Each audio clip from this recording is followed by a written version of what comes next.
Cool. Right.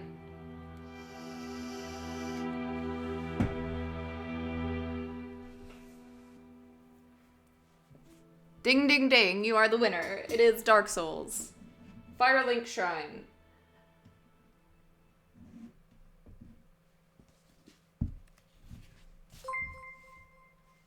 Ridiculous. Thank you.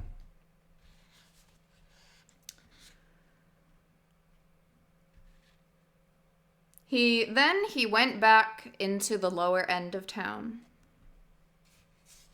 Here, the Arabs had built a Medina, insisting that such a neighborhood was crucial to a city's health. Was crucial to a city's health. The boulevards narrowed, and between them lay warrens of twisted alleyways, taken from the maps of Tunis or Algiers, or generated randomly. Nowhere could you see from one boulevard to the next, and the sky overhead was visible only in plumb strips between buildings that leaned together.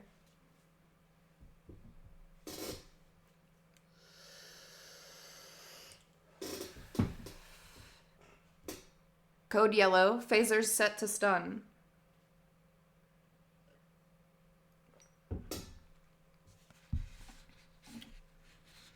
Most of the alleys were empty now, as the party was uptown.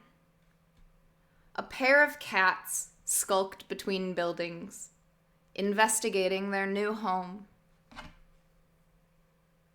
Frank took the shears from his pocket and scratched into a few plastic windows in Arabic lettering. Jew, Jew, Jew, Jew, Jew. He walked on, whistling through his teeth. Corner cafes were little caves of light. Bottles clinked like prospectors' hammers. An Arab sat on a squat black speaker, playing an electric guitar.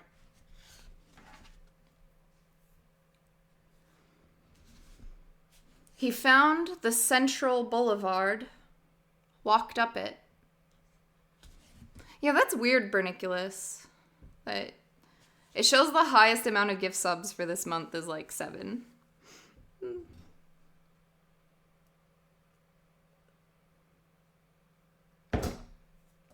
But anyways, shh, it's reading time.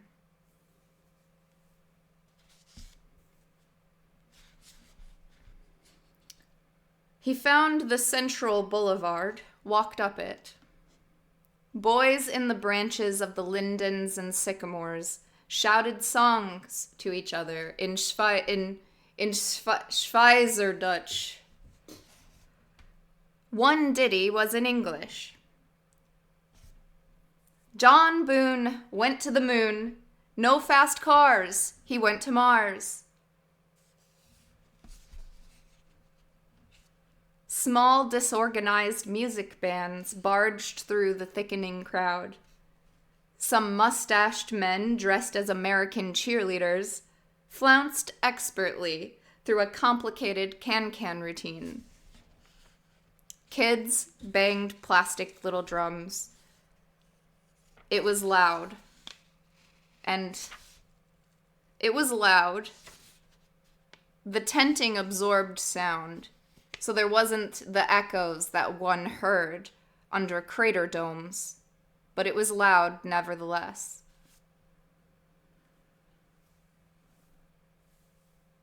Up there, where the boulevard opened into the Sycamore Park, that was John himself, surrounded by a small crowd.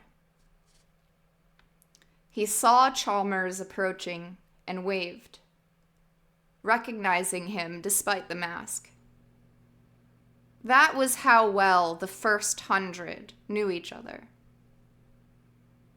"Hey, Frank," he said. "You look like you're having a good time." I am, Frank said through his mask. I love cities like this, don't you? A mixed species flock. It shows you what a diverse collection of cultures Mars is. John's smile was easy. His eyes shifted as he surveyed the boulevard below. Sharply, Frank said, "A place like this is a crimp in your plan, isn't it?"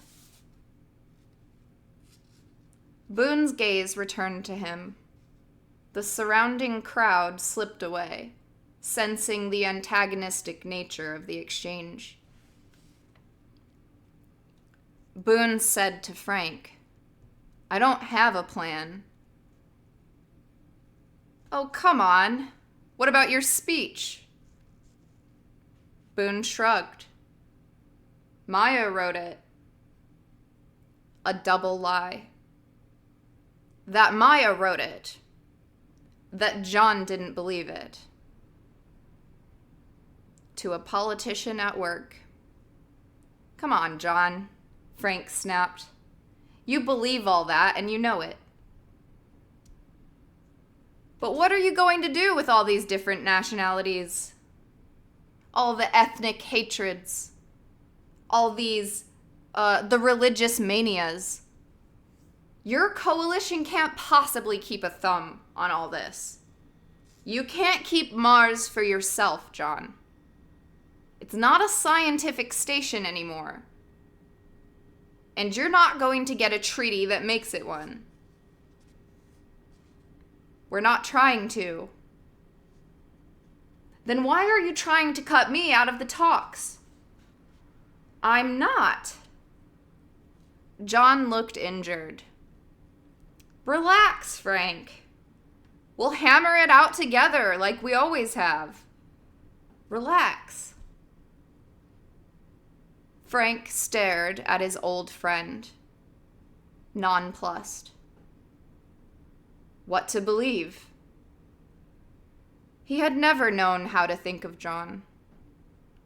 The way he had used Frank as a springboard, the way he was so friendly.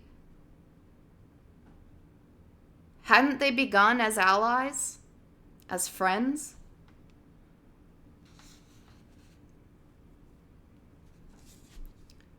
It occurred to him that John was looking for Maya. So where is she? "Around somewhere," Boone said shortly. It had been years since they had been able to talk about Maya. Now Boone gave him a sharp look, as if to say it was none of his business. As if everything of importance to Boone had become, over the years, none of Frank's business. Frank left him without a word.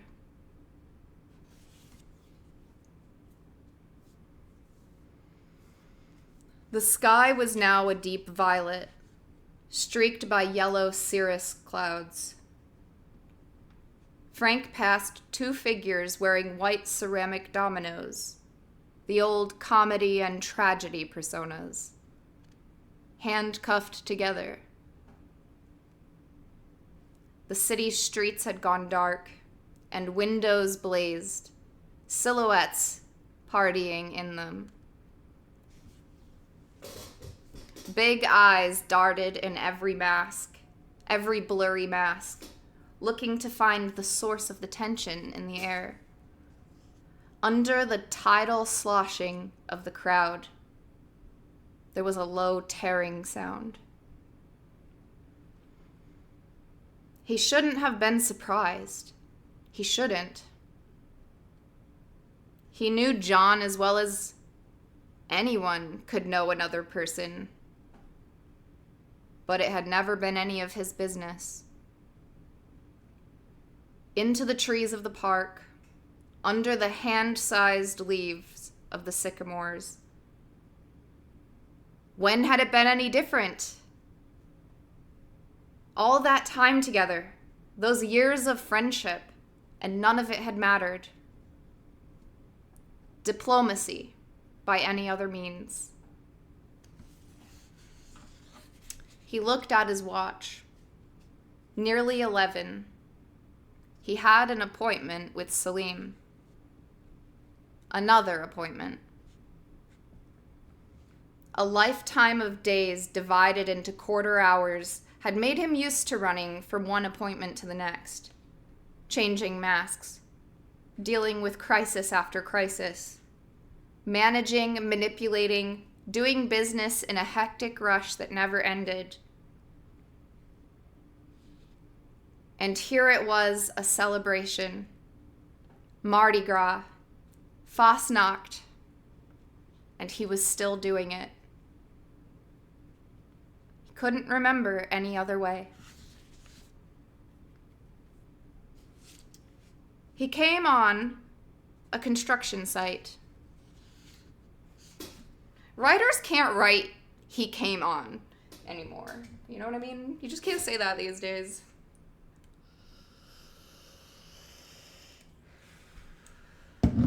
He came on a construction site. He came on a construction site. You have to say came upon. And even that might not save you. That's an OSHA violation.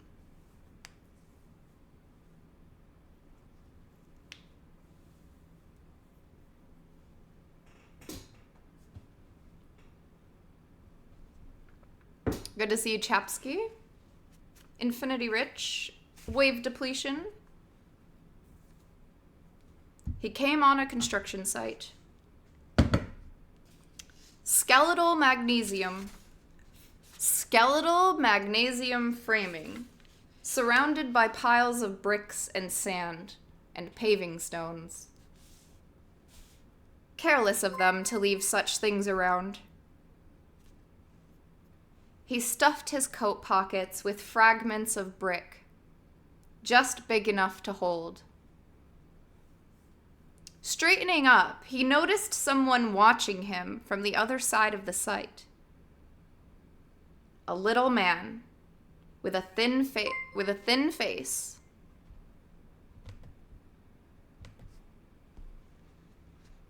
Under spiky black dreadlocks, watching him intently. Something in the look was disconcerting.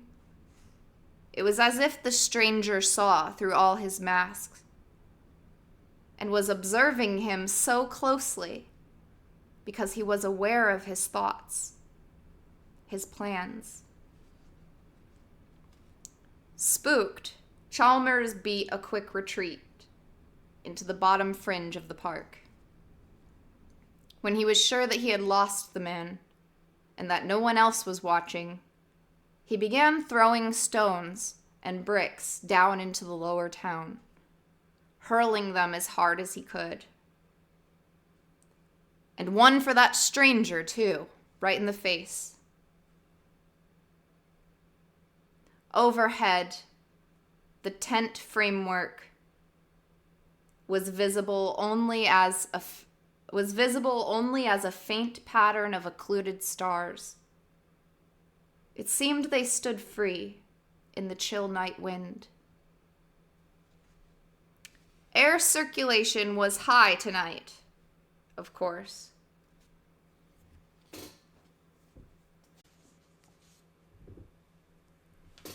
I'll be right back.